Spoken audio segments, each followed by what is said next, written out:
Hey everyone, it's now the last week of November. Thanksgiving's over, and we are on lesson 2 of a 5-part series that we're just calling 5 habits or behaviors that kill team unity. If you've been with us for a long time, or if you've been part of other businesses or organizations, you know that teamwork is so critical to what we do. No matter how good any of us are individually or how good we think we are, there's not a single one of us who can run our restaurants on our own. There's not a single one of us who can be successful if we're not intentional about working with others. But unfortunately, working with others is probably the hardest part of not just our business, but any business. Because we all have different experiences, we have different backgrounds, we have different opinions. We all just got a lot of stuff, and stuff can get messy. And so if we're going to get better at working together as a team, then we need to be very mindful of the things that work against a unified team. So 2 weeks ago when we did lesson 1, we talked about poor communication. How that is a destructive habit that can just undermine a team's ability to be successful. We talked about ways that we can communicate in the restaurants today. We talked about why it's important, and I hope that you've watched that video. I know that we've talked about it in our restaurant meetings since then, and it's going to be something we continue talking about, and we'll continue to evolve the ways that we communicate within our restaurants. Some of you have reached out to me after that video with some ideas, and we're in the process of figuring out if some of those things will work for us, and I appreciate that. And many of you have embraced better communication as we've gone through this year, and I believe you've learned the importance of that. And so that is something so foundational, and I just ask that you continue to look for ways to improve communication, even when it's difficult.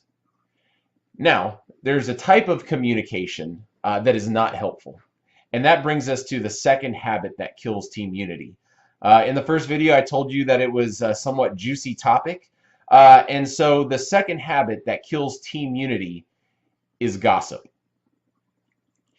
If you're wondering how do you define gossip, I would say that it is talking to someone about a problem or something you disagree with who can't do anything about that problem.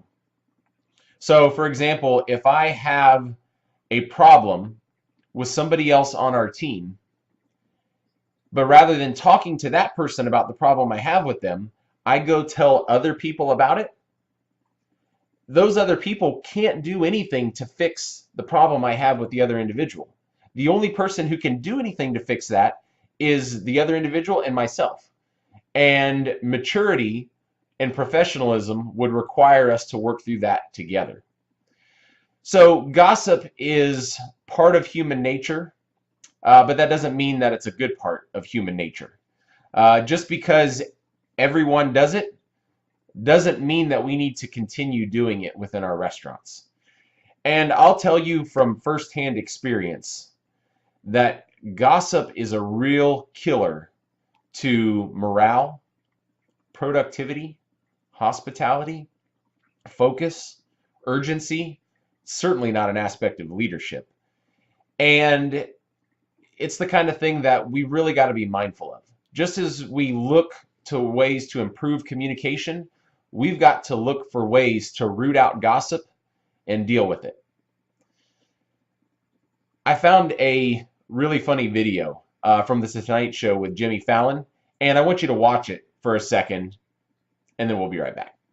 Tomorrow night, Robinson Cano, the former New York Yankee All-Star second baseman, returns to Yankee Stadium for the first time since he left for a 10-year, $240 million contract with the Seattle Mariners.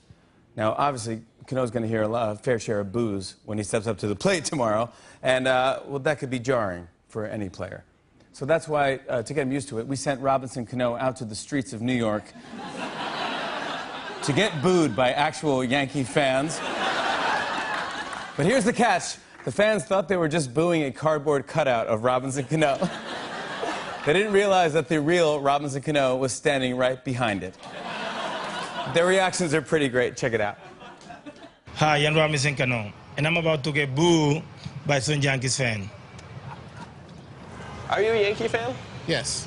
Now, Robinson Cano is coming back to Yankee Stadium tomorrow night for the first time since becoming a Seattle Mariner. Are you going to boo him? Of course. All right, well, we have this picture of him right behind you, so whenever you're ready, go ahead and boo it as much as you want. Boo! You know what? You no longer welcome here. Bye. Try again. You no longer. Go ahead, dude. How you doing? Now, Robinson Cano is coming back to Yankee Stadium tomorrow night for the first time since becoming a Seattle Mariner. Are you going to boo him? I'm going to boo the out of him. All right. Well, whenever you're ready, go ahead. All right. Give him your best boo. Boo! You suck! That was it. That was awesome. Maybe try it again. Should I try it again? Yeah. How you doing, Robbie? Welcome back to New York. It's good to be back, right? Yes, sir. Thank you. No problem, man. Are you going to boo him? You know, he won a World Series ring here, but he did leave for the money, so... Why don't you go ahead and give him as many boos as you want? Come on, Robinson. I mean, how many World Series titles do the Mariners have? Oh, come on, boo! You're better than that. You got a beard now? You're better than that.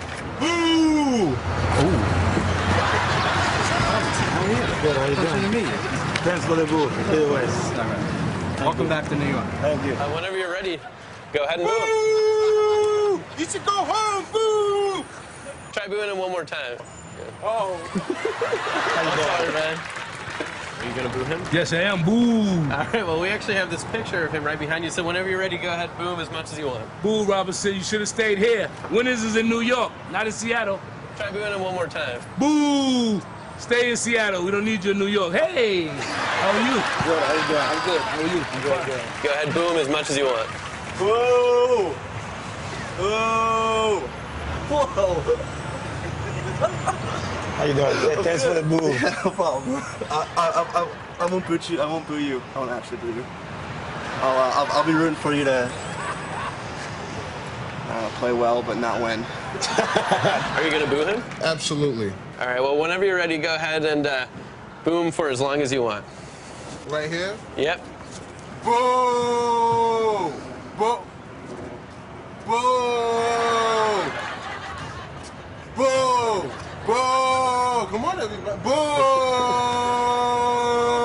Actually, try one more. One more. Yeah. Oh.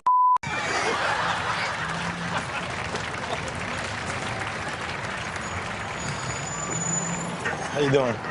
Woo! Listen, about that, right? Here's what happened. That's weird. Only in New York. Only in New York. I swear. So you can see in the video that when individuals didn't know that Robinson Cano was there, they had no issue sharing exactly what they thought about him. But the moment they were confronted with Robinson Cano, their reactions or their outlook did a complete 180. All of a sudden, they were really welcoming to somebody that they didn't want back in New York. They were really friendly to somebody that they were just booing and saying not nice things about. And that's what gossip does. Gossip is we feel the freedom to say whatever we want about somebody and whatever we think about somebody when they're not there, because we don't have to actually deal with the consequences of that. A lot of times, and I know for myself and in my own experience when I've gotten caught up in that, it's out of a desire to make myself feel better or look better to other people. But you can see from the video here, those individuals who engaged in booing Robinson Cano when he wasn't there, they looked really foolish when it finally came time to confront Robinson Cano.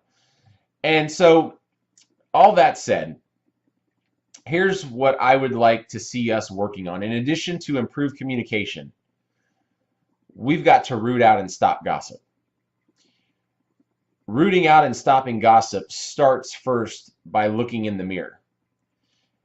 and really honestly saying, okay, when I have an issue with someone, when I have a problem, when I don't understand something, when I disagree with something, is my first reaction to figure out how I might resolve that issue with the person that I have the issue with?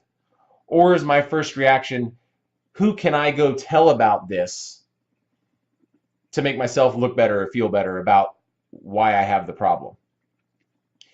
I think one of the reasons why this is such a challenge today is because social media gives all of us a platform to share our opinions, but it insulates us from the consequences of those opinions in most cases. And so we kind of develop an immunity to filtering our words and thinking through our thoughts and then dealing with what we believe are the issues. So my ask for you this week, and as we go through the end of the year, is really, really be mindful of gossip in the restaurants. Again, start by looking in the mirror. Understand that no matter how great it feels to share the juicy details of somebody that you've got a problem with, it's not solving the problem. And problems that aren't solved become huge issues down the road. But then also, when you're in the restaurants, if you're the bystander, or somebody comes up to you saying, hey, you wouldn't believe what just happened to so-and-so, just say, hang on a second. Before you tell me about it, have you talked to that person? Do they know that you disagree with what they did, or you don't understand why they made a decision, or you think they could have made a better decision, or they should have done something else? Be mindful about helping others recognize that the way we deal with problems is by actually dealing with the problem. And that requires us to be mature, and it requires us to be professional, and it certainly requires us to communicate well. So just a few final thoughts on gossip. One of the reasons why gossip is an enemy to team unity is because it tears teams apart. It pushes people away, where in our restaurants, we need to be bringing people together. We need to be sharing the best ideas and the best thoughts. And as we move into 2019 and we try to figure out what those best ideas and best thoughts are, some of us are going to disagree. But the way that we will unify is by taking two disagreements, bringing it together, working through it professionally, rather than taking those two disagreements and running to others, telling them about it, why the other person's wrong, and continuing to tear our teams apart.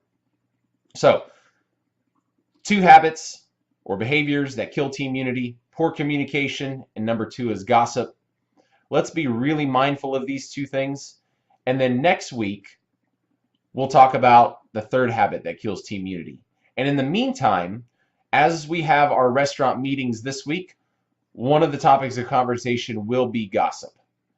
And my big ask is that all of us would work together, recognizing how harmful it really is, and working together to not have that be part of any of our restaurants. So thank you so much. Let's get back out there after it. And if you got a problem with someone, go talk to them. They're probably ready to talk to you. Thanks.